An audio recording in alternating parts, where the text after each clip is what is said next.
कहानी की शुरुआत 2004 से होती है। एक छात्रा डोंग यून अपनी क्लास के कुछ छात्रों के खिलाफ पुलिस में शिकायत करती है क्योंकि वे उसे बेरहमी से परेशान करते थे, लेकिन उसे इंसाफ नहीं मिलता। पुलिस उन लड़कों और लड़कियों को छोड़ देती है क्योंकि पुलिस चीफ की दोस्ती बुलियों की लीडर पार्क योंजिन की मां से होती है। सबसे हैरानी की बात यह होती है कि डोंग यून के क्लास टीचर मिस्टर किम उसी को दोषी ठहराते हैं, जबकि असली पीड़ित वही होती है। पुलिस में शिकायत करने के बाद उसकी हालत पहले से भी ज्यादा खराब हो जाती है। बुली करने वाले उसे और बेरहमी से सताने लगते हैं। स्कूल के बाकी टीचर भी सब कुछ जानते हुए चुप रहते हैं क्योंकि योंजिन के माँ बाप बहुत ताकतवर और रसूख वाले लोग होते हैं। हालांकि स्कूल में एक टीचर ऐसी भी होती है जिसके अंदर अभी भी इंसानियत बाकी होती है। वह डोंग यून की मदद करना चाहती है और स्कूल की इन्फर्मरी में उसका इलाज भी करती है। लेकिन जैसे ही उसे पता चलता है कि डोंग यून को परेशान करने वाली लड़की योंजिन है, उसे स्कूल से ही निकाल दिया जाता है। डोंग यून की तकलीफ सिर्फ स्कूल तक ही सीमित नहीं रहती। एक दिन योंजिन और उसके दोस्त उसके घर पहुंच जाते हैं। वहां वे ड्रिंक पार्टी करते हुए उसे बेरहमी से टॉर्चर करते हैं। इतनी सारी तकलीफें झेलने के बाद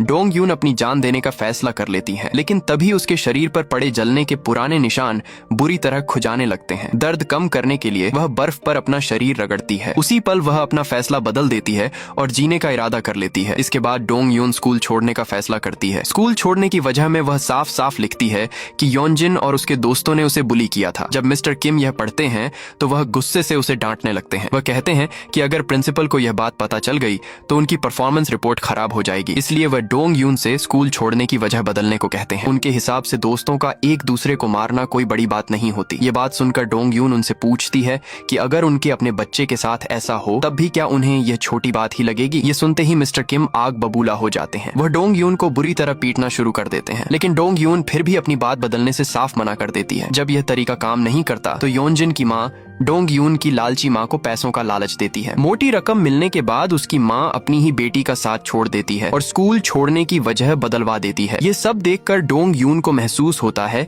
कि अब इस दुनिया में उसका अपना कोई नहीं बचा। इसलिए वह खुद काम करके अपना खर्च उठाने का फैसला करती है। कुछ समय बाद वह दोबारा स्कूल जाती है और योंजिन से पूछती है कि क्या उसने सच में कभी एक अच्छी पत्नी और माँ बनने का सपना लिखा था। यह सुनकर योंजिन जोर से हंस पड़ती है। वह कहती है कि वह सब सिर्फ मजाक था। उसके मुताबिक सपने तो सिर्फ डोंग यून जैसे लोगों के लिए होते हैं, उसके लिए नहीं। यही बात डोंग यून के दिल में हमेशा के लिए बैठ जाती है। उसी दिन वह भी एक सपना देखती है और वह सपना होता है योनजिन से बदला लेने का। इसके बाद डोंग यून एक टेक्सटाइल फैक्ट्री में काम करने लगती है क्योंकि वहां कर्मचारियों के रहने का इंतजाम भी होता है। लंच ब्रेक के दौरान वह अपनी होम स्कूलिंग की पढ़ाई करती रहती है। कई साल तक फैक्ट्री में काम करने के बाद वह नौकरी छोड़ देती है क्योंकि अब वह कॉलेज जाना चाहती है। उसकी एक दोस्त को लगता है कि वह बाकी छात्रों की तरह सामान्य कॉलेज लाइफ जीना चाहती है, लेकिन डोंग यून का मकसद बिल्कुल अलग होता है। उसका मानना है कि जिसने जैसा दर्द दिया है उसे वैसा ही दर्द वापस मिलना चाहिए। आंख के बदले आंख और दांत के बदले दांत, यही उसकी जिंदगी का सबसे बड़ा लक्ष्य बन जाता है। 2012 में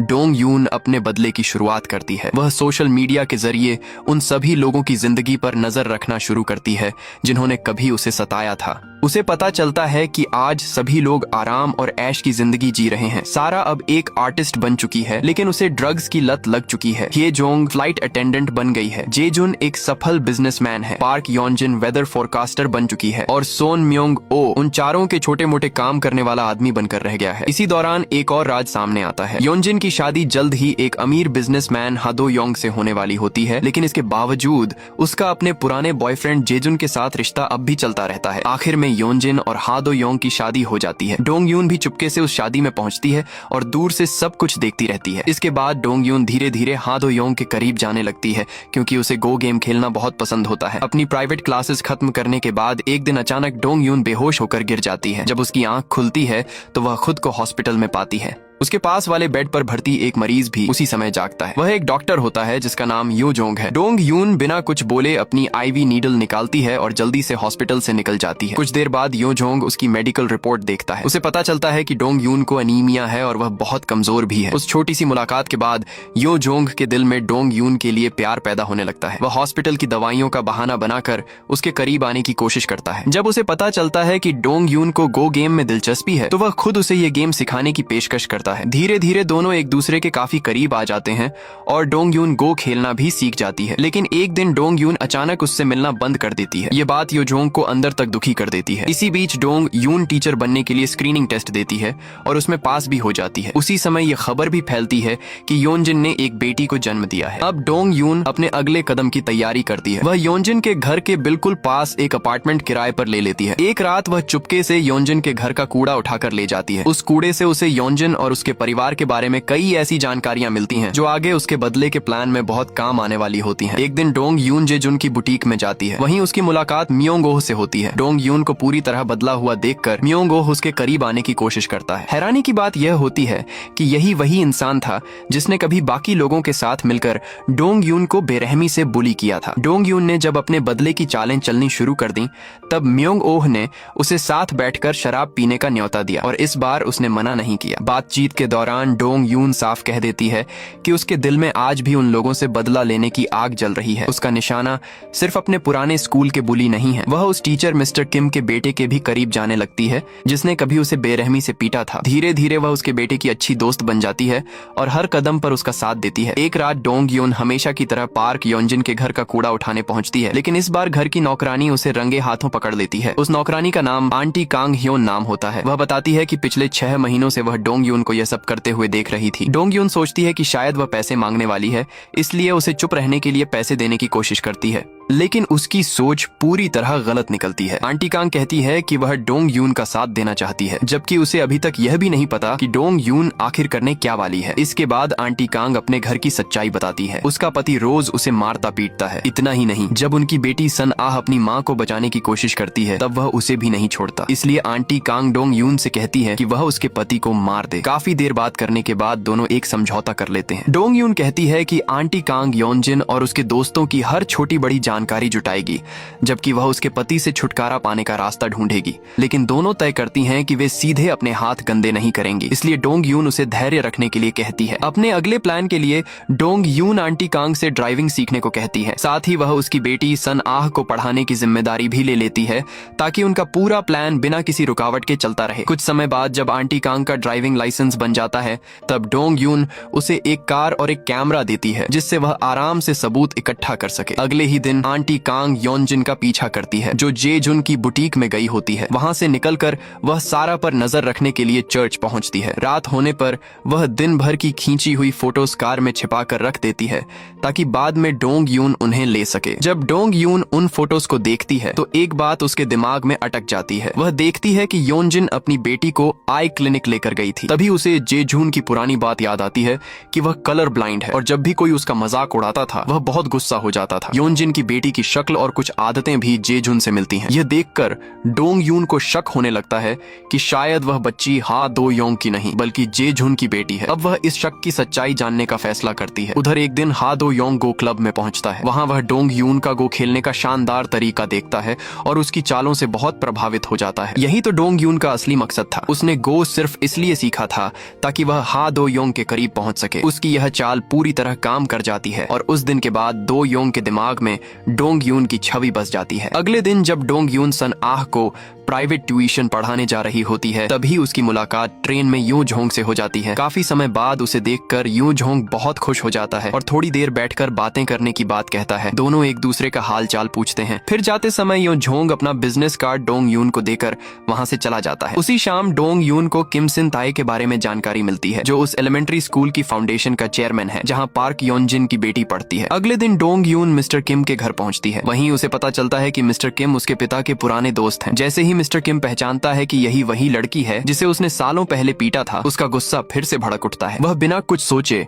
डोंग यून पर दोबारा हाथ उठा देता है और उसे फिर मारने लगता है। शाम होते ही डोंग यून म्योंग ओह से मिलने पहुंचती है। इस बार वह उसे अपने बदले के खेल का मोहरा बना देती है। वह उससे कहती है कि अगर वह उसकी बात मानेगा तो वह उसे अमीर बना सकती है। इसके बाद डोंग यून सोही की मौत का जिक्र करती है। वह बताती है कि सोही की हत्या हुई थी और उसने अपनी आंखों से उसे नीचे गिरते हुए देखा था। डोंग यून को पूरा यकीन है कि उसके उन 4 पुराने दोस्तों में से ही कोई असली कातिल है। वह म्योंग ओह से कहती है कि अगर वह उस कातिल का पता लगा ले तो उसी राज के दम पर वह उसे ब्लैकमेल करके ढेर सारे पैसे कमा सकता है। जाने से पहले डोंग यून म्योंग ओह को अपने कुछ बाल देती है। फिर वह उससे कहती है कि इनका इस्तेमाल करके पता लगाओ कि क्या जेजुन सच में पार्क योंजिन की बेटी का असली पिता है। इसके बाद कहानी उनके पुराने हाई स्कूल के एलुमनाई रियूनियन में पहुंचती है। वहां जैसे ही डोंग यून आती है उसे देखकर सभी पुराने बुली हैरान रह जाते हैं, लेकिन डोंग यून वहां सिर्फ मिलने नहीं आई थी। वह साफ बता देती है कि अब उसके बदले की शुरुआत होने वाली है। थोड़ी देर बाद जब योंजिन को स्कूल की तरफ से एक अवार्ड मिलता है तब डोंग यून सबसे जोर से ताली बजाती है और मुस्कुराकर उसे चीयर करती है। उसका यह अजीब व्यवहार देखकर सभी के मन में डर बैठ जाता है। कुछ समय बाद योंजिन को उसकी बेटी का फोन आता है। वह रोते हुए बताती है कि उसके जूते पूरी तरह भीग गए हैं और अब उसे नंगे पैर रहना पड़ रहा है। योंजिन उसे कहती है कि अपनी होमरूम टीचर से बात करे, लेकिन बेटी बताती है कि उसकी पुरानी टीचर स्कूल छोड़ चुकी है और अब नई होमरूम टीचर मून डोंग यून है। यह नाम सुनते ही योंजिन के चेहरे का रंग उड़ जाता है। वह बिना देर किए अपनी बेटी के स्कूल पहुंच जाती है। स्कूल में डोंग यून से आमना सामना होते ही योंजिन उसे घूरने लगती है। तब डोंग यून शांत आवाज में कहती है कि उसकी जिंदगी में कुछ भी इत्तेफाक से नहीं होता। उसका सिर्फ एक सपना है और वह है पार्क योंजिन को पूरी तरह खत्म करना। यह सुनकर योंजिन गुस्से में कहती है कि काश डोंग यून मर जाए। डोंग यून तुरंत जवाब देती है, मैं क्यों मरूं? किसके लिए मरूं? जब तुम्हारे जैसे बुरे लोग आराम से जी रहे हैं तो मुझे मरने की क्या जरूरत है? माहौल लगातार गर्म होने लगता है, इसलिए योंजिन वहां से निकल जाती है। उसी समय उसे खबर मिलती है कि टीचर किम की मौत हो गई है। ये सुनते ही उसके मन में पहला शक डोंग यून पर जाता है और उसे लगता है कि शायद उसी ने टीचर किम को मार दिया, लेकिन असली बात कुछ और होती है। डोंग यून और टीचर किम की मुलाकात के बाद उनके बेटे सू हान को पता चल जाता है कि उसके पिता ने सालों पहले अपनी ही एक छात्रा पर बहुत जुल्म किए थे। इतना ही नहीं, उन्हीं की हरकतों की वजह से उसे अपनी नौकरी में प्रमोशन भी नहीं मिला। जब टीचर किम को एज़मा का दौरा पड़ता है तब सू हान जानबूझकर उनकी मदद नहीं करता और उन्हें मरने देता है। कुछ दिन बाद डोंग यून म्योंग ओह से कहती है कि वह सोही की डेड बॉडी का इंतजाम करे, क्योंकि इतने समय बाद भी उसका परिवार उसे ले जाने नहीं आया। उसका परिवार पुलिस की इस बात को मानने से साफ इनकार कर चुका था कि सोही ने सुसाइड किया था। उनका मानना था कि उसकी हत्या हुई है, लेकिन जब म्योंग ओ हॉस्पिटल पहुंचता है तब डॉक्टर उसे बॉडी देने से मना कर देता है, क्योंकि वह सोही का कोई रिश्तेदार नहीं है। उधर हा दो योंग अब अक्सर गो क्लब आने लगा था। हर बार वह डोंग यून को गो खेलने के लिए चैलेंज करता। पहली बाजी में हारने वाले को 20,000 वोन देने होते हैं। पहली गेम डोंग यून जीत जाती है। जैसे ही वह वहां से जाने लगती है, दो योंग उसे फिर से खेलने के लिए रोकता है। इस बार वह शर्त बढ़ाकर 50,000 वॉन कर देता है। दूसरी तरफ योंजिन अपनी बेटी को बचाने के लिए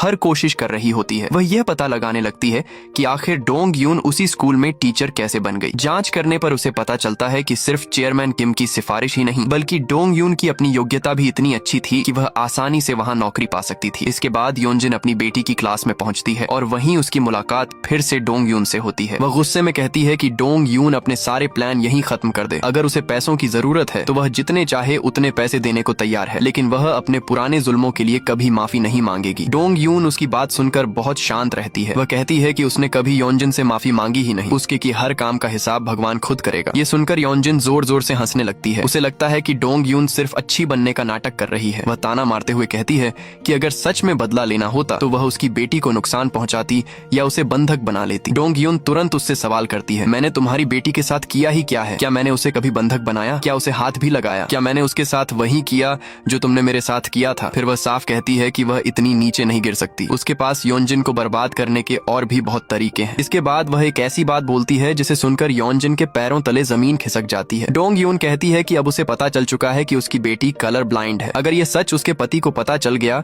तो उसके लिए बहुत बड़ी प्रॉब्लम खड़ी हो जाएगी। डोंग यून की यह बात सुनते ही योंजिन पूरी तरह डर जाती है और उसके चेहरे पर साफ घबराहट दिखाई देने लगती है। घर पहुंचते ही योंजिन अपने पति हादो योंग से कहती है कि वे अपनी बेटी का दाखिला किसी दूसरे देश के स्कूल में करवा दें, लेकिन दो योंग इस बात से साफ मना कर देता है। उसका कहना होता है कि उनकी बेटी अभी सिर्फ 8 साल की है। ऊपर से योंजिन यह भी नहीं बताती कि वह अचानक ऐसा क्यों करना चाहती है। उधर डोंग यून ली सारा से मिलने जाती है। बाहर की दुनिया में सारा अब चर्च की एक एक्टिव सदस्य बन चुकी होती है, ताकि लोग उसकी असली पहचान यानी ड्रग्स की लत के बारे में कभी न जान सकें। डोंग यून सीधे उसे धमकी देती है। वह कहती है कि अगर सारा उसे बड़ी रकम नहीं देगी तो वह उसकी पूरी सच्चाई सबके सामने खोल देगी। मजबूर होकर सारा डोंग यून को पैसे दे देती है। कुछ समय बाद डोंग यून की मुलाकात यो जोंग से होती है। वह उससे कहती है कि अब वह उसका पीछा करना छोड़ दे। उसकी जिंदगी में कभी किसी साथी के लिए जगह नहीं थी। इस समय उसे प्यार नहीं बल्कि ऐसा इंसान चाहिए जो उसके साथ खड़ा होकर उसके बदले की लड़ाई लड़ सके। अगले दिन डोंग यून और म्योंग ओह फिर मिलते हैं। सोही की मौत का सच जानने की बेचैनी में म्योंग ओह उससे पूछता है कि आखिर कातिल कौन है। जब डोंग यून उसे उस इंसान का नाम बताती है तो वह यह सुनकर पूरी तरह हैरान रह जाता है। इसके बाद म्योंग ओह रूस जाने का टिकट खरीद लेता है, लेकिन वहां जाने के कुछ ही दिनों बाद वह अचानक लापता घोषित कर दिया जाता है। असल में उसकी हत्या हो चुकी होती है। म्योंग ओह के गायब होने के बाद डोंग यून और आंटी कांग उसे ढूंढने की कोशिश करती हैं। आंटी कांग को शक होता है कि कहीं म्योंग ओह ने योनजिन और उसके दोस्तों का साथ तो नहीं दे दिया। दूसरी तरफ यो जोंग अभी तक डोंग यून की बात स्वीकार नहीं कर पाया था, इसलिए वह उसे फिर मिलने के लिए बुलाता है। कुछ समय बाद डोंग यून उसके घर पहुंचती है और पहली बार अपने बदले का पूरा मकसद उसे बताती है। वह कहती है कि जिन लोगों ने उसकी जिंदगी बर्बाद की थी अब वह उनसे हिसाब बराबर करेगी। सब कुछ सुनने के बाद यो जोंग उसे समझाता है कि वह यह बदले का रास्ता छोड़ दे। उसके मुताबिक बदला लेने से उसकी जिंदगी और खराब हो जाएगी। लेकिन तभी डोंग यून अपने शरीर पर पड़े जलने और मारपीट के पुराने निशान उसे दिखाती है। उन जख्मों को देखने के बाद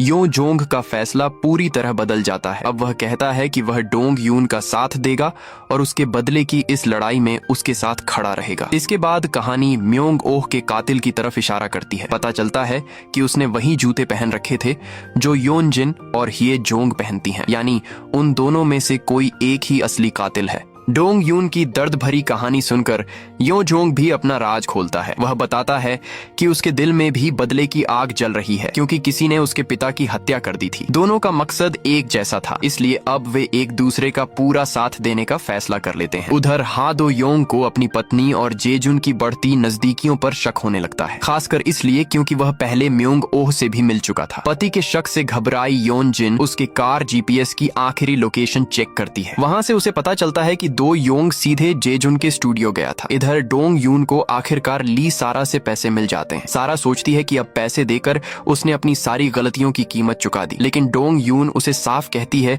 कि यह सिर्फ शुरुआत है। बहुत जल्द उसकी जिंदगी ऐसे नरक में बदल जाएगी जहां से निकलना उसके लिए आसान नहीं होगा। उधर हा दो योंग एक दिन नोटिस करता है कि उसकी बेटी अपने क्लासमेट के मौजों का रंग सही पहचान नहीं पा रही है। उसे यह बात अजीब लगती है। फिर वह बेटी से कहता है कि शायद उसकी माँ को उसकी नई होमरूम टीचर पसंद नहीं है, लेकिन उसकी बेटी तुरंत कहती है कि ऐसा हो ही नहीं सकता क्योंकि उसकी माँ और उसकी नई टीचर तो हाई स्कूल के समय दोस्त थीं। इसके बाद कहानी हिये जोंग की तरफ बढ़ती है। वह एक अमीर विधुर आदमी से शादी करने वाली होती है। शादी के लिए जेजुन उसे बहुत महंगा वेडिंग ड्रेस गिफ्ट करता है। इसी बीच जेजुन को यह सच्चाई पता चल जाती है कि योनजिन की बेटी ये सोल असल में उसकी अपनी बेटी है। ये जानने के बाद वह सीधे ये सोल के स्कूल पहुंचता है। वहां वह उससे वादा करता है कि अब से वह हमेशा उसकी रक्षा करेगा। दूसरी तरफ हिये जोंग और सारा भी म्योंग ओह के अचानक गायब होने से परेशान होती हैं। दोनों उसके घर पहुंचकर यह पता लगाने की कोशिश करती हैं कि आखिर उसके साथ हुआ क्या है। म्योंग ओह के घर की तलाशी लेते समय उन्हें उसका अभी अभी खरीदा हुआ टिकट मिल जाता है, लेकिन सबसे अजीब बात यह होती है कि उसका पासपोर्ट अभी भी घर में पड़ा होता है। इससे साफ पता चलता है कि वह देश छोड़कर गया ही नहीं और अब भी कोरिया में ही है। दूसरी तरफ जेजुन अपनी असली बेटी की कस्टडी लेने का फैसला करता है, लेकिन क्योंकि ये सोल का जन्म पार्क योनजिन की शादी के बाद हुआ था, इसलिए कानून की नजर में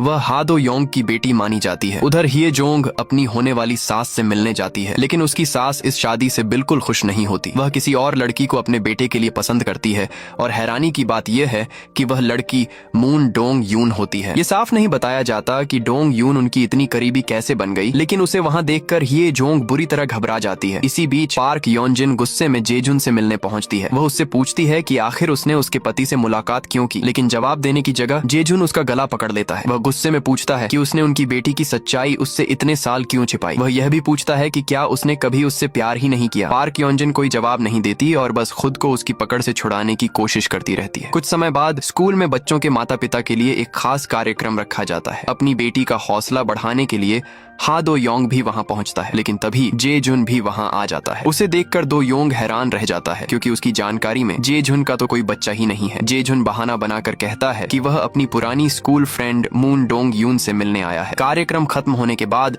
डोंग यून और जे जुन आमने सामने आते हैं। जे जुन को देखकर डोंग यून के पुराने डर फिर से ताजा हो जाते हैं, लेकिन फिर भी वह उसका सामना करती है। जे जुन उसे धमकी देता है कि वह उसकी बेटी से दूर रहे। इस पर डोंग यून शांत होकर कहती है कि अगर वह सच में अपनी बेटी की सुरक्षा चाहता है तो उसे पार्क योंजिन का साथ छोड़कर उसका साथ देना होगा। काफी सोचने के बाद जे जुन उसकी बात मान लेता है और कहता है कि वह अब पार्क योंजिन का साथ नहीं देगा और उनके बीच के मामले में दखल भी नहीं देगा। दूसरी तरफ हा दो योंग के मन में अब अपनी पत्नी और डोंग यून को लेकर कई सवाल उठने लगते हैं। जवाब पाने के लिए वह ये जोंग से मिलता है। ये जोंग उसे बताती है कि उसकी पत्नी पार्क योंजिन स्कूल के दिनों में बहुत बड़ी बुली थी और उसने डोंग यून पर बेहद बुरी तरह जुल्म किए थे। वह यह भी कहती है कि अगर उसे पूरी सच्चाई जाननी है तो सीधे अपनी पत्नी से पूछे। घर लौटते समय दो योंग की मुलाकात यो जोंग से होती है, जो उस समय गो खेल रहा होता है। दोनों आपस में बात करते हैं और एक दूसरे से परिचय भी कर लेते हैं, लेकिन दो योंग को जरा भी अंदाजा नहीं होता कि उसके सामने खड़ा यही इंसान उस लड़की का साथ दे रहा है,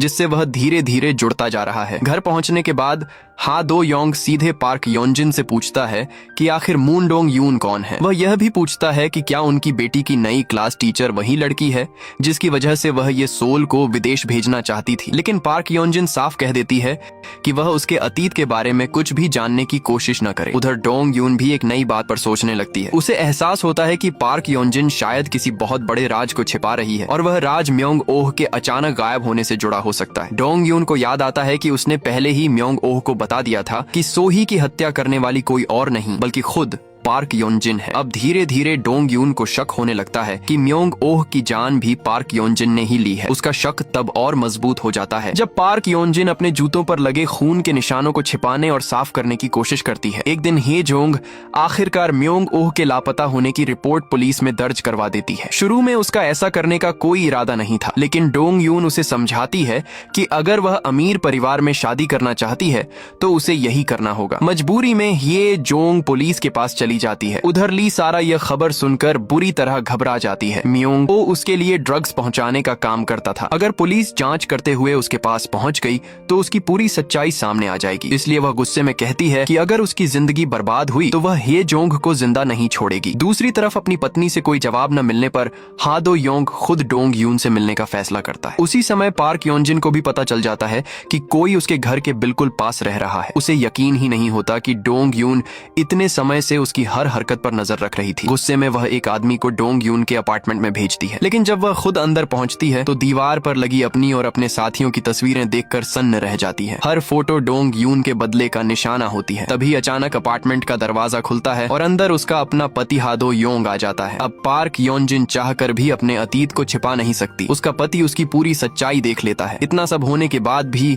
पार्क योंजिन अपनी गलती मानने की जगह उल्टा डोंग यून और अपने पति पर ही इल्जाम लगा देती है। वह कहती है कि दोनों के बीच जरूर कोई रिश्ता है। दूसरी तरफ हा दो योंग भी अपनी पत्नी के पुराने गुनाहों पर कोई सख्त कदम नहीं उठाता और चुप बना रहता है। वहां से निकलने के बाद पार्क योंजिन को जरा भी अंदाजा नहीं होता कि डोंग यून सीसीटीवी कैमरा के जरिए उन दोनों को देख रही थी और यह सब देखकर उसके चेहरे पर हल्की मुस्कान आ जाती है। उधर यो जोंग को हॉस्पिटल में जाकर पता चलता है कि सोही की डेड बॉडी वहां मौजूद ही नहीं है। जब वह एक डॉक्टर से पूछता है तो उसे मालूम पड़ता है कि उसके दिवंगत पिता जो हॉस्पिटल के हेड थे, उनके आदेश पर सोही की बॉडी को मोर्ग के फ्रीजर में भेज दिया गया था। घर लौटने के बाद यो जोंग यह बात डोंग यून को नहीं बताता। उसी समय डोंग यून उससे कहती है कि उसने एक सामान मंगवाया है और जब वह पहुंचे तो उसे बिना खोले रहने देना। इसी दौरान म्योंग ओह के गायब होने की जांच में पुलिस बार बार ली सारा से पूछताछ करती है, लेकिन सारा बिल्कुल शांत रहती है क्योंकि उसे लगता है कि उसका इस मामले से कोई लेना देना नहीं है। दूसरी तरफ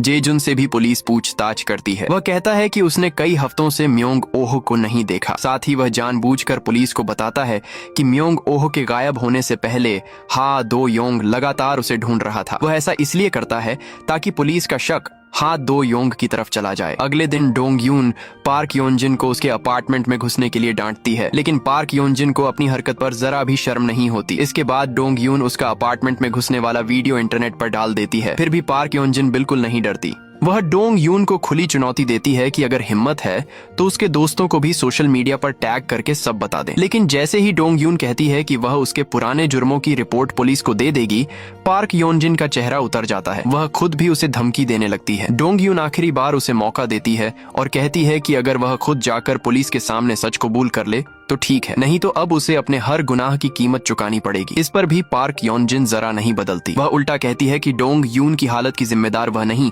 बल्कि उसकी अपनी किस्मत है। यहाँ तक कि वह कहती है कि डोंग यून को उसका शुक्रिया कहना चाहिए क्योंकि उसी की वजह से वह इतनी मजबूत बनी और टीचर बन पाई। ये बातें सुनकर डोंग यून शांत आवाज में कहती है कि जैसे पार्क योनजिन को अपने की पर कोई पछतावा नहीं है, वैसे ही उसे भी बदला लेते समय बिल्कुल बुरा नहीं लगेगा। उसके लिए यह सिर्फ जिंदगी का कूड़ा साफ करने जैसा है। उधर हा दो योंग अपनी बेटी की जेजुन के साथ एक फोटो देखता है। तभी उसके दिमाग में सारी बातें जुड़ने लगती हैं और उसे समझ आ जाता है कि ये सोल उसकी असली बेटी नहीं है। उसी रात वह यह सोचकर परेशान होता है कि पुलिस आखिर म्योंग ओह के मामले में उससे पूछताछ क्यों करना चाहती है। तभी उसका असिस्टेंट उसे एक फ्लैश ड्राइव देता है जिसे म्योंग ओ पहले छोड़ गया था। जब वह उसे खोलता है तो उसमें म्योंग ओ का रिकॉर्ड किया हुआ मैसेज मिलता है। उसमें वह पार्क योनजिन के साथ रिश्ते रखने वाले आदमी की पहचान उजागर करने की धमकी दे रहा होता है। ये देखकर हा दो योंग गुस्से से भर जाता है और तुरंत घर पहुंचकर अपनी पत्नी से सच जानने निकल पड़ता है। दूसरी तरफ यो जोंग डोंग यून से माफी मांगता है क्योंकि उसने गलती से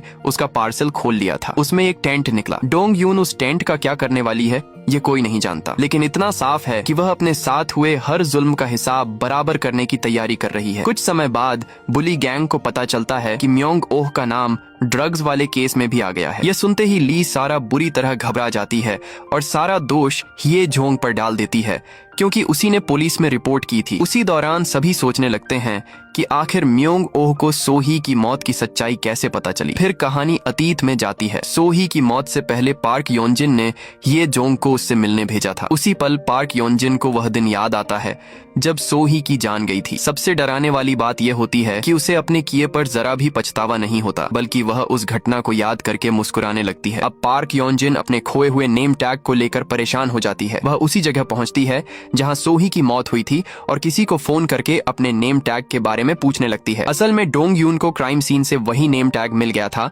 जिस पर पार्क योनजिन का नाम लिखा था। उसने उसी सबूत को पुलिस तक पहुंचा दिया। लेकिन पार्क योनजिन की मां हमेशा की तरह पैसे का इस्तेमाल करती है और पुलिस को रिश्वत देकर पूरा मामला दबा देती है। नतीजा यह निकलता है कि सोही की हत्या को फिर से सुसाइड बताकर बंद कर दिया जाता है। इसके बाद कहानी उस पल पर पहुंचती है जहां डोंग यून पुलिस को पार्क योनजिन के नाम वाला वही नेम टैग दिखाकर पूरी जानकारी दे रही होती है। बाद में पता चलता है कि डोंग यून ने जो नेम टैग पहले म्योंग ओह को दिया था वह असली नहीं बल्कि नकली था। उसने यह चाल जानबूझकर चली थी ताकि पार्क योनजिन घबरा जाए और सोही का केस फिर से खुल जाए। लेकिन पुलिस इस मामले में कोई दिलचस्पी नहीं दिखाती। तभी डोंग यून समझ जाती है कि इस केस को दबाने के लिए पुलिस को पहले ही रिश्वत दी जा चुकी है। इसी बीच एक दिन सन आह का पिता उसे फिर बेरहमी से मारता है। अपनी बेटी की हालत देखकर आंटी कांग का दिल टूट जाता है। वह गुस्से में अपने पति से लड़ने के लिए बाहर जाने लगती है, लेकिन सन आह उसे रोक लेती है। वह नहीं चाहती कि उसकी माँ भी उसकी तरह जुल्म सहे। रोते हुए आंटी कांग अपनी बेटी से माफी मांगती है कि वह उसे कभी अच्छी जिंदगी नहीं दे सकी। फिर वह पूछती है कि अगर मौका मिले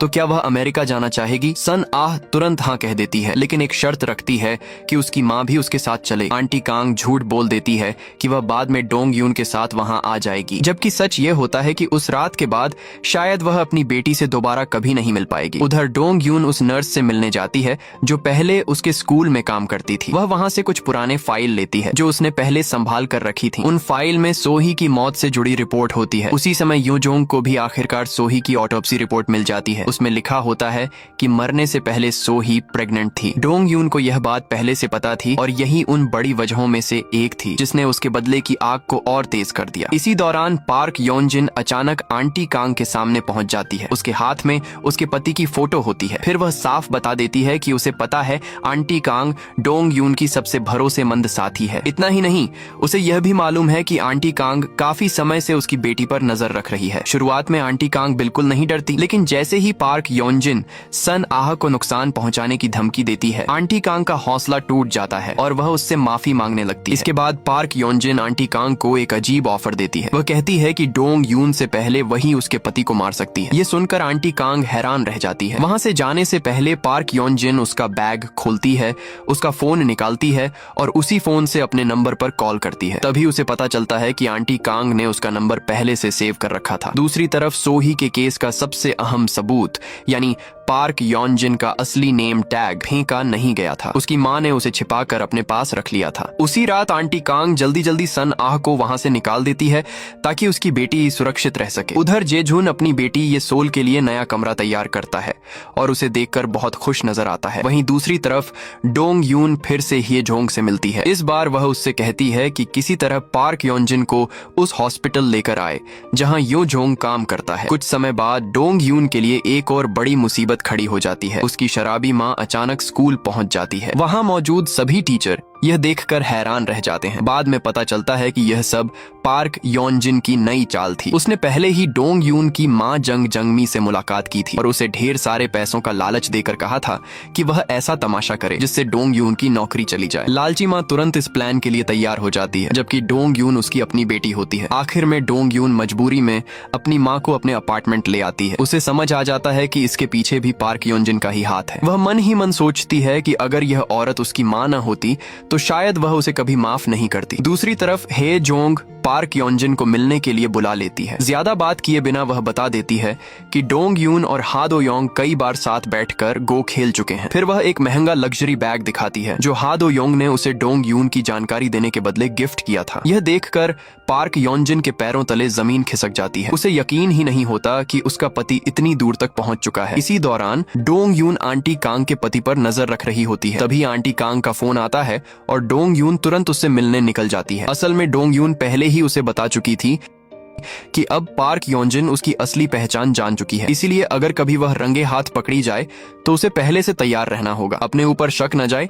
इसलिए आंटी कांग पुराने प्लान के मुताबिक सन आह को वहां छोड़ देती है और खुद मजबूरी में पार्क योनजिन के लिए काम करने को तैयार हो जाती है। माँ से अलग होते समय सन आह बहुत डर जाती है। उसे लगता है कि उसके जाने के बाद उसका पिता उसकी माँ को मार डालेगा। डोंग यून उसे समझाती है कि ऐसा नहीं होगा। वह कहती है कि उसकी माँ यह सब सिर्फ उसकी सुरक्षा के लिए कर रही है। उधर पार्क योनजिन अपने पति के बदले हुए व्यवहार से परेशान रहने लगती है। उसे समझ नहीं आता कि वह उससे इतनी दूरी क्यों बना रहा है। दूसरी तरफ हा दो योंग अब पूरी तरह तंग आ चुका होता है। वह फैसला करता है कि अब वह खुद अपनी पत्नी के हर पुराने गुनाह का सच सामने लाकर रहेगा ताकि बाद में उसे अपने फैसले पर पछतावा न हो। अगले दिन जेजुन स्टोर में जाकर पार्क योनजिन की असिस्टेंट स्युल्गी से मिलता है। वह उसे बताती है कि पिछले दिन हा दो योंग वहां आया था। ये सुनते ही जेजुन सीसीटीवी चेक करता है, लेकिन वह देखकर चौंक जाता है कि 20 अक्टूबर से पहले की सारी रिकॉर्डिंग डिलीट हो चुकी है। स्युल्गी बताती है कि पार्क योनजिन के कहने पर उसने खुद सीसीटीवी मेमोरी फॉर्मेट कर दी थी। दूसरी तरफ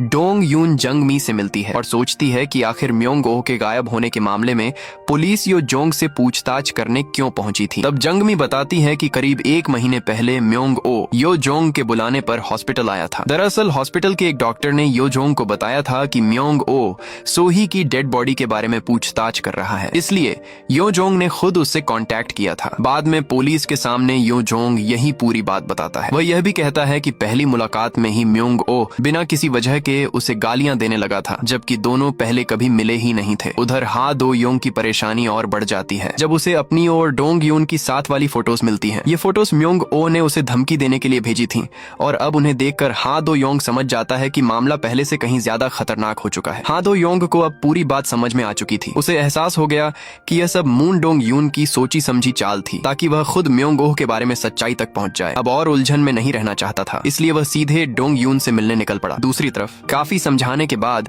पार्क योनजिन आखिरकार ह्येजोंग के क्लिनिक में स्किन ट्रीटमेंट कराने के लिए तैयार हो गई। इलाज के दौरान वह अपने पति की बातें करने लगी। उसने कहा कि ज्यादातर मर्द चाहते हैं कि उनकी पत्नी बिना किसी सर्जरी के भी खूबसूरत दिखे, इसीलिए वह सिर्फ फेस ट्रीटमेंट ही करवा रही है। उसी समय डोंग यून और हा दो योंग आमने सामने बैठे थे। डोंग यून, जो हमेशा पूरे शरीर को ढकने वाले कपड़े पहनती थी, इस बार जानबूझकर अपने शरीर पर पड़े पुराने जलने के निशान दिखाती है। ये वही जख्म थे जो उसे सालों पहले पार्क योनजिन की बेरहमी से मिले थे। वहीं क्लिनिक में ह्येजोंग बेहोशी की दवा लगाते हुए बड़ी चालाकी से पार्क योनजिन से म्योंग ओह के बारे में सवाल पूछने लगता है। उसका मकसद था कि दवा के असर में शायद वह खुद ही सारी सच्चाई बता दे। इसके बाद कहानी उस दिन पर जाती है जब पार्क योनजिन की मुलाकात म्योंग ओह से हुई थी। म्योंग ओह छिपकर उनकी पूरी बातचीत रिकॉर्ड कर रहा था। बातों बातों में वह जेजुन के साथ उसके रिश्ते का भी जिक्र छेड़ देता है। तभी अचानक यो जोंग का फोन म्योंग ओह के पास आता है और वह घबरा जाता है। दोनों की बातचीत सुनकर पार्क योनजिन समझ जाती है कि म्योंग ओह ने सब कुछ रिकॉर्ड कर लिया है। वह उसे कहती है कि जेजुन के साथ उसके रिश्ते की बात फैलाकर उसका घर नहीं टूटने वाला। ये सुनकर म्योंग ओह गुस्से में सोही की मौत का राज सामने ले आता है और साफ कह देता है कि उसी ने सोही को मारा था। ये सुनते ही पार्क योनजिन बुरी तरह डर जाती है। वह पास रखी कांच की बोतल उठाकर म्योंग ओह के सिर पर पूरी ताकत से मार देती है और उसकी जान ले लेती है। दूसरी तरफ जब क्लिनिक में बेहोशी की दवा का असर खत्म होता है और पार्क योनजिन की आंख खुलती है तो सामने मुस्कुराते हुए यो जोंग को देखकर वह और भी ज्यादा घबरा जाती है। एक और सच्चाई सामने आती है। मरने से पहले म्योंग ओह ने पार्क योनजिन की टांग पर अपने नाखून से गहरा निशान बना दिया था। इसके बाद पार्क योनजिन पुलिस चीफ शिन को सबूत मिटाने का आदेश देती है और वह म्योंग ओह की लाश को दफनाकर मामला दबाने की कोशिश करता है। उधर डोंग यून हा दो योंग से कहती है कि उसे तुरंत अपनी पत्नी को छोड़ देना चाहिए, लेकिन हा दो योंग इस बात से साफ इनकार कर देता है। वह कहता है कि वह पार्क योनजिन को छोड़ नहीं सकता। अगले दिन क्लिनिक में सुनी बातों को लेकर परेशान पार्क योनजिन अपनी कार में बैठी होती है। तभी अचानक यो जोंग उसकी कार की खिड़की पर आ जाता है। घबराकर वह उससे पूछती है कि बेहोशी की दवा के असर में कहीं उसने कोई अजीब बात तो नहीं कह दी थी। यो जोंग आराम से जवाब देता है कि वह बार बार सिर्फ सोन म्योंग ओह का नाम ले रही थी। घर लौटने से पहले पार्क योनजिन सुपरमार्केट से सामान खरीदती है। उसे उम्मीद होती है कि शायद अब पति के साथ सब ठीक हो जाएगा, लेकिन घर पहुंचकर वह देखती है कि हाँ, दो योंग अकेले खाना खा रहा है और उसके किसी भी मैसेज का जवाब नहीं दे रहा। गुस्से में वह पूछती है कि आखिर वह डोंग यून पर इतना भरोसा क्यों करता है और उसके साथ गो तक क्यों खेलता है। इस पर हा दो योंग कहता है कि उसे डोंग यून के बारे में जानने की उत्सुकता थी और उसी उत्सुकता की वजह से वह बार बार उससे मिलने लगा। यह सुनकर पार्क योनजिन उस पर धोखा देने का आरोप लगा देती है, लेकिन हा दो योंग पलटकर कहता है कि उसे चिंता करने की जरूरत नहीं है क्योंकि उसने भी कभी जेजुन के साथ उसके रिश्ते के बारे में सवाल नहीं पूछा। दूसरी तरफ ये जोंग को जेजुन की कार में म्योंग ओह का टैबलेट मिल जाता है। उसमें एक ऑडियो रिकॉर्डिंग होती है, लेकिन वह पूरी नहीं होती। वहीं जेजुन अब भी इस बात को लेकर परेशान था कि आखिर पार्क योनजिन ने सीसीटीवी फुटेज क्यों डिलीट करवाई। इसलिए वह एक एक्सपर्ट के पास जाता है और कहता है कि चाहे जितने पैसे लगें, लेकिन डिलीट हुआ सीसीटीवी डेटा वापस निकाल कर दे। उधर सियोकजे को आखिर पता चल जाता है कि उसकी बेटी गायब है। उसे लगता है कि वह कहीं काम करने के लिए भाग गई है क्योंकि उसने आंटी कांग के पास काफी पैसे देखे थे। आंटी कांग उसे बताती है कि किसी ने उसे एक औरत को डराने धमकाने का काम दिया है और उसी काम के बदले उसे इतने पैसे मिले हैं। असल में डोंग यून ने आंटी कांग को पार्क योनजिन की मां को डराने का काम दिया था। वह उसे लगातार मैसेज भेज रही थी कि उसे पता है उसकी बेटी ने किसी का खून किया है। आखिर में आंटी कांग की जगह सियोकजे वही काम संभाल लेता है। दूसरी तरफ चीफ शिन ने म्योंग ओह की लाश को दफनाने की बजाय उसे एक सुनसान बिल्डिंग में छिपा कर रखा था, लेकिन उसे बिल्कुल अंदाजा नहीं था कि वह बिल्डिंग अब यो जोंग खरीद चुका है। उसी रात डोंग यून और यो जोंग वहां पहुंच जाते हैं। दरअसल इससे पहले आंटी कांग काफी समय से चीफ शिन पर नजर रख रही थी। उसने देखा कि वह बार बार उसी खाली बिल्डिंग में जाता है। हैरानी की बात यह थी कि बाहर से बिल्डिंग पूरी तरह बंद दिखती थी, फिर भी वहां बिजली का इस्तेमाल बहुत ज्यादा हो रहा था। जब उसने इसकी जानकारी निकाली तो पता चला कि बिजली सिर्फ मॉर्ग वाले हिस्से में इस्तेमाल हो रही है। तभी डोंग यून को शक हो गया कि म्योंग ओह की लाश वहीं छिपाई गई है। इसी शक को पक्का करने के लिए यो जोंग ने पूरी बिल्डिंग ही खरीद ली। कुछ समय बाद डोंग यून और यो जोंग अपने अगले कदम पर काम शुरू करते हैं। उसी दौरान पार्क योनजिन फिर से यो जोंग के क्लिनिक आती है। बेहोशी की दवा का असर होते ही यो जोंग चुपके से उसकी टांग पर मौजूद म्योंग ओह के नाखून के निशान से स्किन का सैंपल निकाल लेता है। बाद में वह उस सैंपल को सबूत के तौर पर संभाल कर रख लेता है। इसके बाद कहानी फिर उसी बिल्डिंग में पहुंचती है जहां म्योंग ओह की लाश होने का शक था। इस बार सच सामने आ जाता है। वहां सचमुच सोन म्योंग ओह की लाश छिपाकर रखी गई थी। ये देखकर डोंग यून के चेहरे पर पहली बार सुकून दिखाई देता है। उसे लगता है कि अब उसकी बरसों की लड़ाई अपने अंजाम तक पहुंचने वाली है। इधर पार्क योनजिन को भी आखिर पता चल जाता है कि यो जोंग आखिर है कौन। उसे मालूम पड़ता है कि वह डोंग यून का साथी है। इतना ही नहीं, वह उसी हॉस्पिटल के डायरेक्टर का बेटा है जहां सोही की लाश रखी गई थी। यह बात जानकर पार्क योनजिन पूरी तरह हैरान रह जाती है। उधर उसकी मां की हालत भी खराब होने लगती है क्योंकि सियोकजे हर दिन उसे डरा धमका रहा था। जब वह यह सब और सहन नहीं कर पाती तो मदद मांगने चीफ शिन के पास जाती है, लेकिन चीफ शिन उसकी कोई मदद करने से साफ मना कर देता है। उसके हिसाब से वह हमेशा अपनी मर्जी चलाती आई है, इसलिए अब उसे खुद ही सब झेलना चाहिए। अब डोंग यून अपने बदले की अगली चाल चलती है और इस बार उसका निशाना टीचर छू जियोंग हो बनता है। डोंग यून को पता चलता है कि वह बहुत गंदी सोच वाला इंसान है। वह स्कूल की लड़कियों की जांघों की चोरी छिपे फोटो खींचता था। डोंग यून ये पूरी बात जेजुन को बता देती है क्योंकि उसी टीचर ने पहले ये सोल की भी फोटो खींची थी। ये सुनते ही जेजुन गुस्से से स्कूल पहुंचता है और बिना कुछ सोचे उस घटिया टीचर की जमकर पिटाई कर देता है। इत्तेफाक से ये सोल भी यह सब अपनी आंखों से देख लेती है और बाद में अपने पिता को सब बता देती है। हंगामे के बाद पुलिस दोनों को थाने ले जाती है, लेकिन हा दो योंग की मदद से जेजुन जल्दी बाहर आ जाता है, जबकि टीचर हो को बच्चों के साथ गलत हरकत करने के आरोप में जेल भेज दिया जाता है। हाँ दो योंग अब यह सच्चाई जान चुका था कि ये सोल उसकी नहीं बल्कि जेजुन की बेटी है। फिर भी वह साफ कहता है कि स्कूल में घुसकर किसी टीचर को मारना सही नहीं था, चाहे वजह कुछ भी रही हो। दूसरी तरफ जंगमी फिर से नई मुसीबत खड़ी कर देती है। वह स्कूल के बच्चों के माता पिता को ब्लैकमेल करने लगती है। इसका असर यह होता है कि सभी पेरेंट्स मिलकर डोंग यून को स्कूल से निकलवाने की बात करने लगते हैं। डोंग यून अपनी माँ की इस हरकत से बहुत टूट जाती है। उसे याद आता है कि यही औरत पहले पैसों के लिए उसे छोड़कर चली गई थी और अब फिर उसकी जिंदगी बर्बाद करने लौट आई है। बात इतनी बढ़ जाती है कि माँ बेटी के बीच हाथापाई हो जाती है। इसी झगड़े में जंगमी डोंग यून के चेहरे पर चोट भी पहुंचा देती है। उधर पार्क योंजिन को समझ नहीं आता